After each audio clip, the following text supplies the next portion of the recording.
Hi friends, today episode பார்க்குறதுங்க நம்ம சேனலை subscribe பண்ணாதவங்க பண்ணிக்கோங்க. பக்கத்தில் இருக்க பெல் ஐக்கானை கிளிக் பண்ணிக்கோங்க.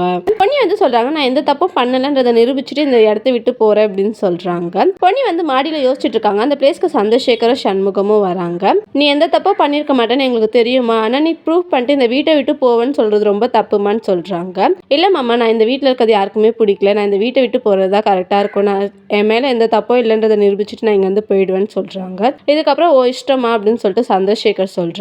ஜெயாவையும் சந்திரசேகரையும் காட்டுறாங்க. ஜெயா சொல்றாங்க, இவ்வளவு ப்ரூவ் பண்ணதுக்கு அப்புறமா பொன்னியை வந்து நல்லவன் சொல்றீங்க, எப்படிங்க உங்களால முடியுதா, அவன் நம்ம பையன் வாழ்க்கையே கெடுத்துட்டா, அவன் நல்லாவே இருக்க மாட்டா அப்படின்னு சொல்லிட்டு சொல்றாங்க. சந்திரசேகர் சொல்றாரு, ஒரு நாள் நீ ரொம்ப ஃபீல் பண்ணுவ ஜெயா, கரெக்ட் எது தப்பு எதுன்னு தெரியாத மயக்கத்துல நீ இருக்க அப்படின்னு சொல்லிட்டு சொல்றாரு.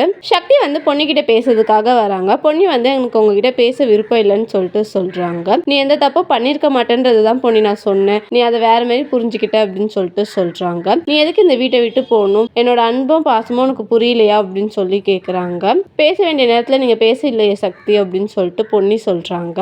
சக்தி வந்து சொல்றாங்க, உனக்கு என்ன ஹெல்ப் வேணாலும் நீ என்கிட்ட கேட்கலாம் பொன்னின்னு சொல்றாங்க. நீங்க எந்த ஹெல்ப்பும் பண்ணாம இருக்கிறதே எனக்கு சந்தோஷம் அப்படின்னு சொல்லிட்டு சொல்றாங்க. சக்திக்கு வந்து ஒரு மாதிரி ஆயிடுது. சக்தி வந்து சொல்றாரு, உன்னால எல்லாமே நிரூபிக்க முடியும் பொன்னி, ஆனா நான் வந்து நிரூபிக்கணும்னு அவசியம் இல்லை, நீயே புரிஞ்சுப்ப ஒரு நாள், அப்ப ஃபீல் பண்ணுவேன் அப்படின்னு சொல்லிட்டு சொல்றாங்க. பொன்னி வந்து ரூம்க்கு வராங்க. பேக்ல வந்து அவங்க ட்ரெஸ் எல்லாம் எடுத்து வைக்கிறாங்க. என்ன பண்ற பொன்னி அப்படின்னு சொல்லிட்டு சக்தி கேட்கிறாரு. நான் ஸ்டோர் ரூம்ல போய் படுத்துக்கிறேன்னு சொல்லிட்டு பேக் எடுத்துட்டு வராங்க. அந்த பிளேஸ்க்கு சந்திரசேகர் வராரு. நான் வேணா சக்தியை என் கூட படுக்க வச்சுக்கிறேன், நீ ரூம்ல படு அப்படின்னு சொல்றாங்க. என்னால யாரும் பழக்க வழக்கெல்லாம் மாத்திக்க வேண்டாம் அப்படின்னு சொல்லிட்டு சொல்றாங்க பொன்னி. தேங்க்யூ.